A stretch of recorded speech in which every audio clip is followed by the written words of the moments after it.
Assalamualaikum warahmatullahi wabarakatuh. Nama saya Indah Amelia, NIM 190140204 dari kelas 3A Prodi Pendidikan Matematika pada Fakultas Keguruan dan Ilmu Pendidikan di Universitas Cokro Aminoto Palopo. Video ini saya buat untuk memenuhi tugas ujian akhir semester atau UAS untuk mata kuliah media pembelajaran matematika oleh Bapak Aswar Anas, SPD MPD. Jadi di sini saya membuat sebuah media pembelajaran yaitu PowerPoint interaktif yang berisikan materi matematika yaitu materi pecahan. Jadi di sini kita klik mulai, akan menampilkan tampilan menu yang berisi tujuan pembelajaran, materi, contoh soal, dan kuis. Yang pertama kita akan membuka tujuan pembelajaran terlebih dahulu. Jadi tujuan pembelajarannya ada dua. Yang pertama, siswa dapat memahami konsep dan jenis-jenis pecahan, dan yang kedua, siswa dapat melakukan operasi dalam pecahan. Kita kembali ke tampilan menu. Yang kedua ada materi. Kita buka materi. Di sini saya mengambil 4 sub materi. Yang pertama pengertian, kedua perbandingan, yang ketiga jenis-jenis, dan yang keempat operasi pecahan. Pertama kita buka untuk pengertian pecahan, di mana pecahan adalah bilangan yang dinyatakan dalam bentuk A per B, dengan A dan B elemen bilangan asli dan B tidak sama dengan 0, di mana A disebut pembilang dan B disebut penyebut. Selanjutnya submateri untuk perbandingan pecahan. Di sini dikatakan pecahan yang mempunyai nilai penyebut yang sama dapat dibandingkan dengan membandingkan nilai pembandingnya. Adapun tanda perbandingan ada kurang dari, lebih dari, dan sama dengan. Kemudian pecahan yang mempunyai nilai penyebut yang berbeda adalah dengan cara menyamakan nilai penyebut terlebih dahulu. Jadi untuk menyamakan nilai penyebut itu jika kita ingin menjumlahkan atau mengurangkan sebuah pecahan. Kemudian submateri yang ketiga, jenis-jenis pecahan.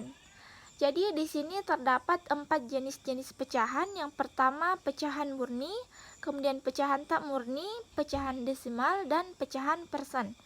Kita membuka pertama ada pecahan murni.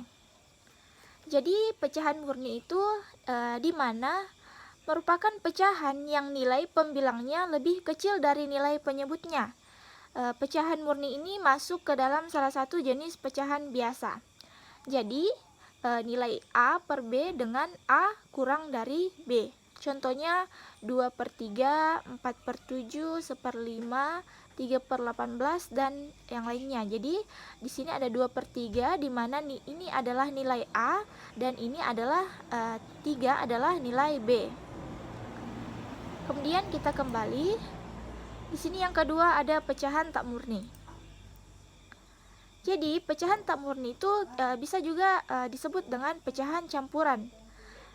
Jadi pecahan tak murni adalah bentuk pecahan yang angka pembilangnya lebih besar dari nilai penyebutnya.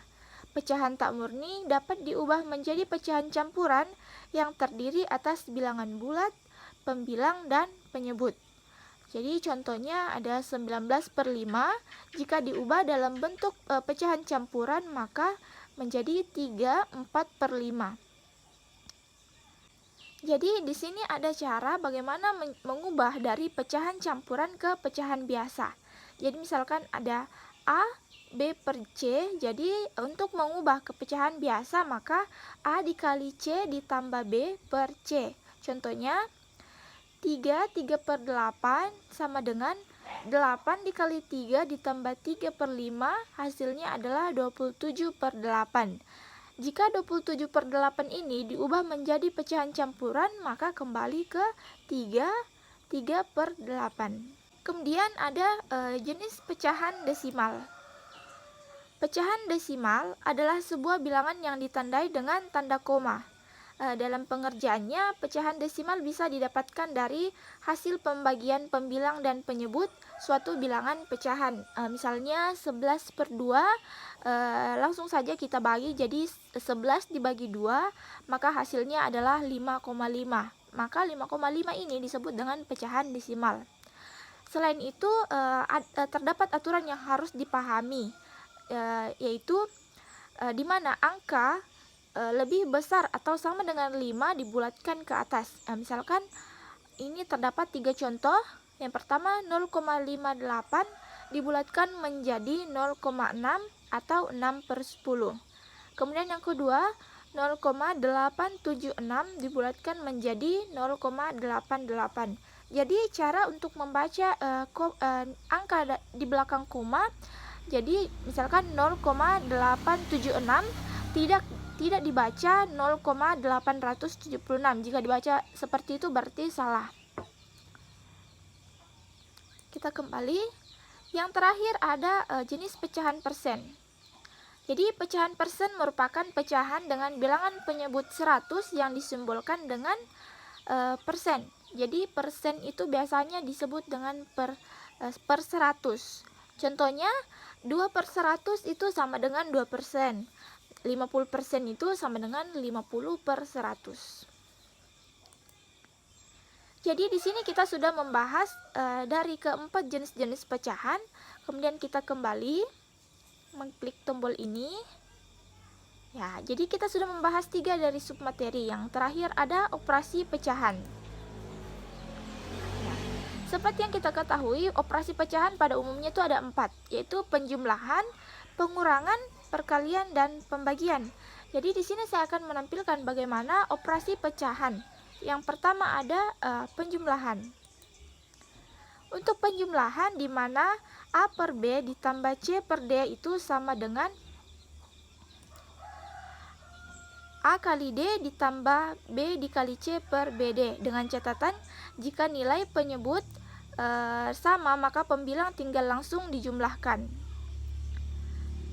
Kemudian untuk pengurangan hampir sama dengan rumus penjumlahan, tetapi ini dikurangkan. Di mana A per B dikurang C per D sama dengan A dikali D dikurang B dikali C per B dikali D.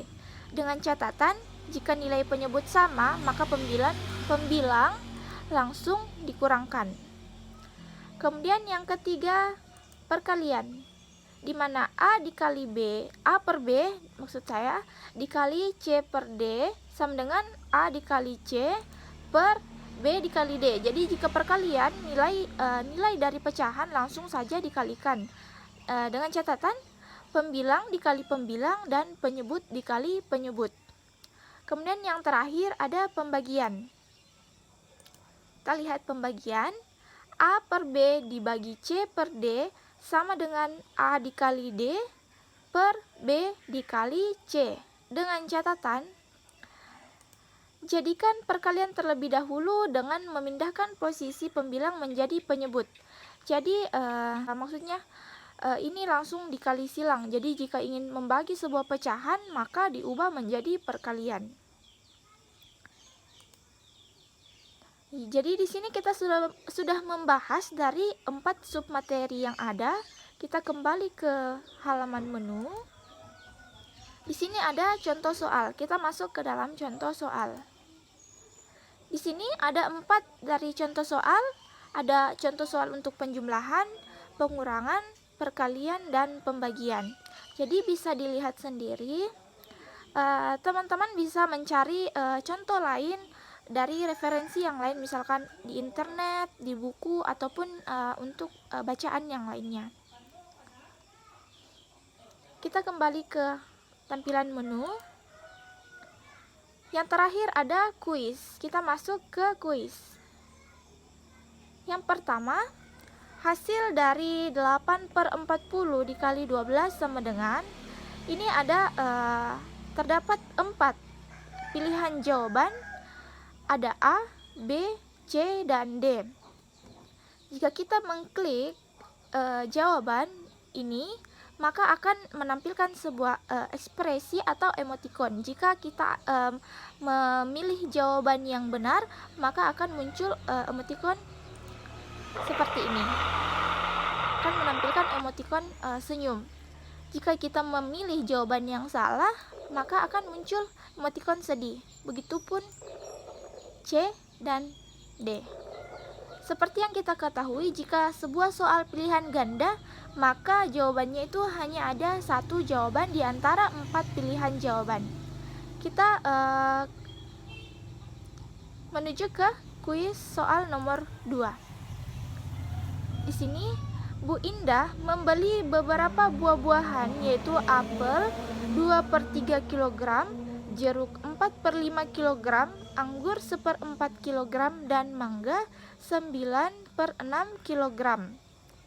Dari keempat buah tersebut, yang paling banyak dibeli Bu Indah adalah, jadi kita bisa mengubah nilai dari pecahan biasa ini menjadi pecahan desimal untuk menentukan mana nilai yang paling banyak. Jadi di sini yang paling banyak adalah 9/6, karena ini lebih dari 1 koma. Sedangkan apel, jeruk, dan anggur itu hanya bernilai 0, dan mangga bernilai 1 koma. Jadi jawabannya adalah mangga. Jika kita memilih apel, maka akan muncul seperti ini. Seperti soal yang tadi, berarti apel salah, jeruk salah, anggur salah, berarti jawabannya adalah mangga. Kita ke kuis nomor berikutnya. Kuis nomor 3. Laras memiliki pita berwarna merah dengan panjang 25/10 meter dan pita warna putih dengan panjang 0,9. Jika pita merah digunakan untuk membuat bunga 1/2 meter, maka panjang sisa pita Laras seluruhnya saat ini adalah. Jadi ini model pecahan, menjumlahkan pecahan lalu mengurangkannya. Kita akan mengecek jawaban yang benar. A 2,1 meter, jawabannya salah. B 2,9 meter, ini adalah jawabannya. Berarti C salah dan D salah. Oke, jadi jika kita ingin kembali ke kuis sebelumnya, kita tinggal menekan tombol ini. Oke, ke kuis berikutnya menekan tombol ini. Jadi jika kita ingin langsung ke halaman menu, maka mengklik icon ini, icon rumah. Jadi kita kembali ke tampilan menu. Di sini PowerPoint yang saya gunakan, kita tidak bisa mengklik di luar seperti ini jika kursornya tidak berubah seperti ini. Jadi kita hanya bisa mengklik tampilan jika kursornya berubah menjadi seperti ini. Jika seperti ini tidak bisa. Oke. Itulah tampilan dari media pembelajaran interaktif yang telah saya buat, yang berisikan materi pecahan. Kurang dan lebihnya itu mohon dimaafkan. Assalamualaikum warahmatullahi wabarakatuh.